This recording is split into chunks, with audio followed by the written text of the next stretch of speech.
ಕರ್ನಾಟಕ ಸರ್ಕಾರ ಗೃಹಲಕ್ಷ್ಮಿ ಯೋಜನೆಗೆ ಸೇರಿದಂತೆ ಮರು ಅರ್ಜಿಯನ್ನು ಹಾಕಬೇಕು ಅನ್ನುವಂತಹ ಒಂದು ಹೊಸ ನಿಯಮವನ್ನು ಜಾರಿಗೊಳಿಸಿದೆ. ಹಾಗಾಗಿ ಸಾಕಷ್ಟು ರೀತಿಯ ಬದಲಾವಣೆಗಳನ್ನು ಕೂಡ ತರ್ತಿದೆ.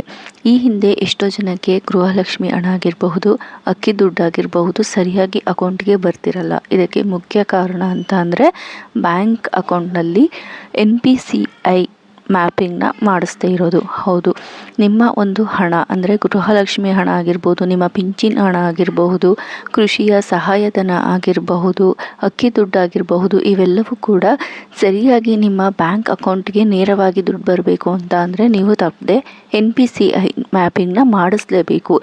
ಇದು ಮಾಡಿಸ್ಲಿಲ್ಲ ಅಂತ ಅಂದರೆ ನಿಮಗೆ ಏನು ಆ ಒಂದು ಹಣ ಬರುವಂಥ ಟೈಮಲ್ಲಿ ಹಣ ಬರದೇ ಇರಬಹುದು ಅಥವಾ ಬೇರೆ ಒಂದು ಅಕೌಂಟ್ಗೆ ಹೋಗಬಹುದು. ಹಾಗಾಗಿ ಅತಿ ಮುಖ್ಯವಾಗಿ ನೀವು ಗೃಹಲಕ್ಷ್ಮಿ ಯೋಜನೆಗೆ ಅರ್ಜಿ ಸಲ್ಲಿಸೋದಕ್ಕೂ ಮುಂಚೆ NPCI ಮ್ಯಾಪಿಂಗ್ನ ಮಾಡಿಸ್ಕೊಳ್ಳೇಬೇಕು.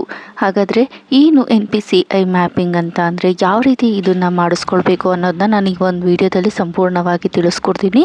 ಇನ್ನೂ ನೀವು ನನ್ನ ಚಾನಲ್ನ ಸಬ್ಸ್ಕ್ರೈಬ್ ಮಾಡಿಲ್ಲ ಅಂತ ಅಂದರೆ ಸಬ್ಸ್ಕ್ರೈಬ್ ಮಾಡ್ಕೊಳ್ಳಿ. ನಮಸ್ಕಾರ ಸ್ನೇಹಿತರೆ, ಎಲ್ರಿಗೂ ಕೂಡ ಒಲುಮೆಯ ಗರಿಗೆ ಸ್ವಾಗತ. ಎಲ್ಲರೂ ಹೇಗಿದ್ದೀರಾ? ಎಲ್ಲರೂ ಕೂಡ ಚೆನ್ನಾಗಿದ್ದೀರಾ ಅಂತ ಅನ್ಕೋತೀನಿ. ಮೊದಲನೆಯದಾಗಿ ನೋಡ್ಬಿಡೋಣ, ಏನು NPCI ಅಂತ ಅಂದರೆ national payment corporation of India. ಈ ಒಂದು ಯೋಜನೆಯಲ್ಲಿ ಮ್ಯಾಪಿಂಗ್ನ ಮಾಡಿಸ್ಕೋಬೇಕು ನೀವು. NPCI ಮ್ಯಾಪಿಂಗ್ ಅಂದರೆ ನಿಮ್ಮ ಆಧಾರ್ ಸಂಖ್ಯೆಯನ್ನು ನಿಮ್ಮ ಬ್ಯಾಂಕ್ ಖಾತೆಗೆ ಜೋಡಿಸಿರಬೇಕು. ಅಂದರೆ ಸರ್ಕಾರ ಗೃಹಲಕ್ಷ್ಮಿ ಹಣ, ಅನ್ನಭಾಗ್ಯ ಹಣ, ಪಿಂಚಣಿ ಹಣ, ಸರ್ಕಾರಿ ಹಣವನ್ನು ನಿಮ್ಮ ಯಾವ ಬ್ಯಾಂಕ್ ಅಕೌಂಟ್ಗೆ ಹಾಕಬೇಕು ಅನ್ನೋದನ್ನು ನಿರ್ಧರಿಸೋದೇ NPCI ಮ್ಯಾಪಿಂಗ್. ಅರ್ಥ ಆಗಲಿಲ್ವಾ? ಉದಾಹರಣೆ ಹೇಳ್ತೀನಿ ಕೇಳಿ.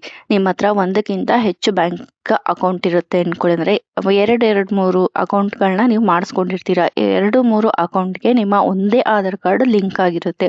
ಹಾಗಾಗಿ ಸರ್ಕಾರ ಹಣವನ್ನು ಮಂಜೂರು ಮಾಡಬೇಕಾದ್ರೆ ಕನ್ಫ್ಯೂಷನ್ ಆಗುತ್ತೆ. ಒಂದು ಆಧಾರ್ ಕಾರ್ಡ್ನಲ್ಲಿ 2-3 ಬ್ಯಾಂಕ್ ಅಕೌಂಟ್ ಇದ್ದಾಗ ಯಾವ ಅಕೌಂಟಿಗೆ ಹಣ ಜಮಾ ಆಗುತ್ತೆ ಅನ್ನೋದು ಗೊತ್ತಾಗದೇ ಇರ್ಬೋದು, ಅಥವಾ ಇದೇ ಒಂದು ಕಾರಣಕ್ಕೆ ಹಣ ಕೂಡ ಮಂಜೂರಾಗದೇ ಇರ್ಬೋದು. ಇದನ್ನು ತಪ್ಪಿಸ್ಬೇಕು. ಏನು ಸರ್ಕಾರ ಯೋಜನೆಯಲ್ಲಿ ಹಣವನ್ನು ಕೊಡ್ತಿದೆಯೋ ಅದು ನೇರವಾಗಿ ನಮ್ಮ ಖಾತೆಗೆ ಬರಬೇಕು ಅಂತ ಅಂದರೆ ನೀವು ಖಂಡಿತವಾಗ್ಲೂ ಈ ಒಂದು NPCI ಮ್ಯಾಪಿಂಗ್ನ ಮಾಡಿಸ್ಕೋಬೇಕು. ಅರ್ಥ ಆಯ್ತಾ? ಹಾಗಾದರೆ ಹೇಗೆ NPCI ಮ್ಯಾಪಿಂಗ್ನ ಮಾಡಿಸ್ಕೋಬೇಕು? ನೀವು ಯಾವ ಬ್ಯಾಂಕ್ ಅಕೌಂಟ್ನ ಹೆಚ್ಚಾಗಿ ಬಳಸ್ತಿರ್ತೀರಾ? ಅಂದರೆ ನೀವು ಫೋನ್ಪೇಲೂ ಅದೇ ಯೂಸ್ ಮಾಡ್ತಿರ್ತೀರಾ, ಹಣ ಎಲ್ಲ ಅದೇ ಅಕೌಂಟಿಗೆ ಬರುತ್ತೆ, ವ್ಯವಹಾರಗಳು ಕೂಡ ಅದೇ ಅಕೌಂಟಲ್ಲಿ ನಡೀತೆ, ಯಾವಾಗಲೂ ಕೂಡ ಈ ಒಂದು ಅಕೌಂಟು ಚಾಲ್ತಿಯಲ್ಲಿರುತ್ತೆ ಅಂತ ಅಂತೀರಾ. ಆ ಒಂದು ಅಕೌಂಟ್ನ ಪಾಸ್ಬುಕ್ನ ತಗೊಂಡು, ನಿಮ್ಮ ಆಧಾರ್ ಕಾರ್ಡ್ನ ತಗೊಂಡು, ಅಗತ್ಯ ದಾಖಲೆಗಳನ್ನ ತಗೊಂಡು ನೀವು ಆ ಬ್ಯಾಂಕ್ಗೆ ಹೋಗಿ. ಬ್ಯಾಂಕ್ಗೆ ಹೋಗ್ಬಿಟ್ಟು ನೋಡಿ, ಸರ್ಕಾರದ ಗೃಹಲಕ್ಷ್ಮಿ ಹಣ, ಅಕ್ಕಿ ದುಡ್ಡು ಎಲ್ಲ ಕೂಡ ಇದೇ ಬ್ಯಾಂಕ್ ಅಕೌಂಟ್ಗೆ ಬರಬೇಕು ಅಂತ ಆ ಥರ ಮಾಡಿಕೊಡಿ ಅಂತ ನೀವು ಬ್ಯಾಂಕಲ್ಲಿ ಇರೋರನ್ನ ಕೇಳಿದಾಗ ಅವರು ನಿಮಗೆ ಒಂದು NPCI ಮ್ಯಾಪಿಂಗ್ದು ಫಾರಮ್ ಕೊಡ್ತಾರೆ. ಅದನ್ನು ಫಿಲ್ ಮಾಡಿ ಕೊಟ್ಟಾಗ ಆ ಒಂದು ಬ್ಯಾಂಕ್ ಸರ್ಕಾರಕ್ಕೆ ಮನವಿ ಮಾಡಿಕೊಡುತ್ತೆ. ನೋಡಿ, ಇಂತಹ ವ್ಯಕ್ತಿ ಈ ರೀತಿ ಇದೇ ಅಕೌಂಟಿಗೆ ಯೋಜನೆಯ ದುಡ್ಡು ಬರಬೇಕು ಅಂತ ಮ್ಯಾಪಿಂಗ್ ಮಾಡಿಸಿದ್ದಾರೆ.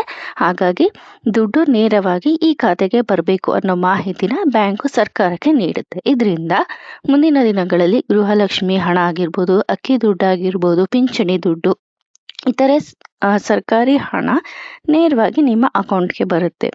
ಇದರಿಂದ ಏನು ಉಪಯೋಗ? ನೀವು ಗೃಹಲಕ್ಷ್ಮಿ ಅರ್ಜಿ ಹಾಕಿದಾಗ ಅರ್ಜಿ ತಿರಸ್ಕಾರ ಆಗಲ್ಲ. ಪ್ರತಿ ಮಂತ್ ಹಣ ಕೂಡ ನೇರವಾಗಿ ನಿಮ್ಮ ಬ್ಯಾಂಕ್ ಅಕೌಂಟ್ಗೆ ಬರುತ್ತೆ, ಬೇರೆ ಬ್ಯಾಂಕ್ ಅಕೌಂಟ್ಗೆ ಹೋಗಲ್ಲ. ಹಣ ತಿಂಗಳು ಮಂಜೂರಾಗುತ್ತೆ.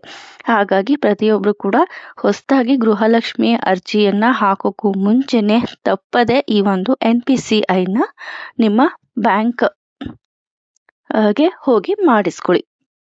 ನೀವೇನಾದರೂ ಈಗಾಗಲೇ ಮಾಡಿಸಿದ್ರೆ ಇದೊಂದ್ಸಲ ಕನ್ಫರ್ಮ್ ಮಾಡ್ಕೊಳ್ಳಿ. ಹೇಗೆ ಕನ್ಫರ್ಮ್ ಮಾಡ್ಕೊಳ್ಳೋದು? ನೀವು ಹೋಗಿ ಬ್ಯಾಂಕಲ್ಲಿ ವಿಚಾರಿಸ್ಕೊಳ್ಳಿ, ನಂದು NPCI ಆಗಿದೆಯಾ, ಅಥವಾ ಅದು ಹೇಳಕ್ಕೆ ಬರಲಿಲ್ಲ ಅಂತ ಅಂದರೆ ಬ್ಯಾಂಕ್ಗೆ ಹೋಗ್ಬಿಟ್ಟು ನೋಡಿ, ಗೃಹಲಕ್ಷ್ಮಿ ದುಡ್ಡು ನೇರವಾಗಿ ನನ್ನ ಅಕೌಂಟ್ಗೆ ಬರಬೇಕು, ಆ ಥರ ವ್ಯವಸ್ಥೆ ಆಗಿದೆಯಾ ನನ್ನ ಅಕೌಂಟ್ಗೆ ಅಂತ ಕೇಳಿಕೊಂಡ್ರೆ ಅವರು ಪರಿಶೀಲಿಸ್ಬಿಟ್ಟು ನಿಮಗೆ ಕನ್ಫರ್ಮ್ ಮಾಡಿಕೊಡ್ತಾರೆ. ಈಗ ಅರ್ಥ ಆಯ್ತಾ ಯಾಕೆ NPCI ಮ್ಯಾಪಿಂಗ್ ಇಂಪಾರ್ಟೆಂಟ್ ಅಂತ? ಮತ್ತೆ ಎಲ್ಲ ನೆನ್ಪಿಟ್ಕೋಬೇಕು. ಮುಂದಿನ ದಿನಗಳಲ್ಲಿ ಏನು ಗೃಹಲಕ್ಷ್ಮಿ ಅರ್ಜಿಯನ್ನು ಹೊಸದಾಗಿ ಹಾಕ್ತಿರೋ ಆವಾಗ NPCI ಕೂಡ ಕಡ್ಡಾಯ ಆಗಿದೆ. ಹಾಗಾಗಿ ಅರ್ಜಿಗೆ ಕರೆಯೋ ಬದಲು ಇದನ್ನ ನೀವು ರೆಡಿ ಮಾಡ್ಕೊಳ್ಳಿ. ಮತ್ತೆ ಈಗಾಗಲೇ ಮಾಡಿಸಿದ್ರೆ ಅದನ್ನ ಕನ್ಫರ್ಮ್ ಮಾಡ್ಕೊಳ್ಳಿ. ಇಲ್ಲಿ ಇನ್ನೊಂದು ಅನುಮಾನ ಬರುತ್ತೆ. ಏನಂದರೆ ಫಸ್ಟು ಗೃಹಲಕ್ಷ್ಮಿ ಯೋಜನೆಗೆ ಅರ್ಜಿ ಸಲ್ಲಿಸುವಾಗ ನಾವು ಬೇರೆ ಅಕೌಂಟ್ ನಂಬರ್ನ ಕೊಟ್ಟಿದ್ವಿ. ಆದರೆ ಇವಾಗ ಬೇರೆ ಅಕೌಂಟ್ ನಂಬರ್ನ ಕೊಡಬೇಕು ಅಂತ ಅಂದ್ಕೊಂಡಿದ್ದೀವಿ. ಈಗ ನಾವು ಏನು ಮಾಡೋದು? ಈ ಒಂದು ಅಕೌಂಟ್ ನಂಬರ್ನ ಬದಲಾವಣೆ ಮಾಡೋದಕ್ಕಾಗೋದಿಲ್ವಾ ಅಂತಂದರೆ ಖಂಡಿತ ಬದಲಾವಣೆ ಮಾಡ್ಕೋಬೋದು. ನೀವು ಮುಂಚೆ ಯಾವುದೇ ಬ್ಯಾಂಕ್ ಅಕೌಂಟಿಗೆ NPCI ಮಾಡಿಸಿದ್ರು ಕೂಡ ಈಗ ನೀವು ಬೇರೆ ಅಕೌಂಟ್ ನಂಬರ್ನ ಕೊಡಬೇಕು ಅಂತ ಅಂದರೆ ಖಂಡಿತವಾಗಿಯೂ ನೀವು ನಿಮ್ಮ ಒಂದು ಬ್ಯಾಂಕ್ಗೆ ಹೋಗಿ, ಅಂದರೆ ಈಗ ಯಾವ ಅಕೌಂಟ್ಗೆ ದುಡ್ಡು ಬರಬೇಕು ಅಂತ ಅಂದ್ಕೊಂಡಿದ್ದೀರೋ ಆ ಒಂದು ಬ್ಯಾಂಕ್ಗೆ ಹೋಗ್ಬಿಟ್ಟು ಅಲ್ಲಿ ಕೇಳುವಂತಹ ದಾಖಲಾತಿಗಳನ್ನ ಕೊಟ್ಟು ನೀವು NPCI ಮಾಡಿಸ್ಕೊಂಡ್ರೆ ಈ ವರ್ಷದಿಂದ ಬರುವಂತಹ ಗೃಹಲಕ್ಷ್ಮಿ ಹಣ ನೀವು ಈಗ ಯಾವ ಹೊಸ ಖಾತೆಗೆ NPCI ಮಾಡಿಸ್ಕೊಂಡಿದ್ದೀರಾ ಆ ಅಕೌಂಟಿಗೆ ಬರುತ್ತೆ. ಎಲ್ಲರೂ ಕೂಡ ನೆನ್ಪಿಟ್ಕೊಳ್ಳಿ, ನಿಮ್ಮ ಒಂದು ಆಧಾರ್ ಕಾರ್ಡು ಯಾವ ಬ್ಯಾಂಕ್ ಅಕೌಂಟ್ಗೆ ಲಿಂಕ್ ಆಗಿದೆಯೋ ಅದೇ ಬ್ಯಾಂಕ್ಗೆ ನೀವು NPCIನ ಮಾಡಿಸಿ. ಉದಾಹರಣೆ, ಈ ತಪ್ಪನ್ನ ನೀವು ಮಾಡಬೇಡಿ. ಎಷ್ಟೋ ಜನ ಈ ತಪ್ಪನ್ನ ಮಾಡಿರೋದ್ರಿಂದನೂ ಕೂಡ ಗೃಹಲಕ್ಷ್ಮಿ ಹಣ ಬಂದಿಲ್ಲ. ಅಂದರೆ ಏನು ನಿಮ್ಮ ರೇಷನ್ ಕಾರ್ಡಲ್ಲಿ ಮನೆಯ ಯಜಮಾನಿ ಹೆಸರು ಇರುತ್ತೆ, ಅದಕ್ಕೆ ನೀವು ಅರ್ಜಿ ಹಾಕಿರ್ತೀರ. ಆದರೆ ಬ್ಯಾಂಕ್ ಅಕೌಂಟ್ನ ಕೊಡಬೇಕಾದ್ರೆ ನೀವು ಬೇರೆಯವ್ರ ಬ್ಯಾಂಕ್ ಅಕೌಂಟ್ ನಂಬರ್ನ ಕೂಡ ಕೊಟ್ಬಿಟ್ಟಿರ್ತೀರ. ಎಷ್ಟೋ ಜನ ಈ ರೀತಿ ತಪ್ಪುಗಳನ್ನ ಮಾಡಿದ್ದಾರೆ. ಅದರಲ್ಲೂ ಕೂಡ ಹೆಚ್ಚು ಈ ಒಂದು ಗ್ರಾಮೀಣ ಭಾಗದಲ್ಲಿ ಹಳ್ಳಿ ಜನರಿಗೆ ಪಾಪ ಗೊತ್ತಾಗಿರೋದಿಲ್ಲ. ಈ ಥರ ಮಾಡೋದ್ರಿಂದ ಕೂಡ ಪಾಪ ಅವರಿಗೆ ಯಾವುದೇ ರೀತಿಯ ಯೋಜನೆ ಹಣ ಬಂದಿಲ್ಲ.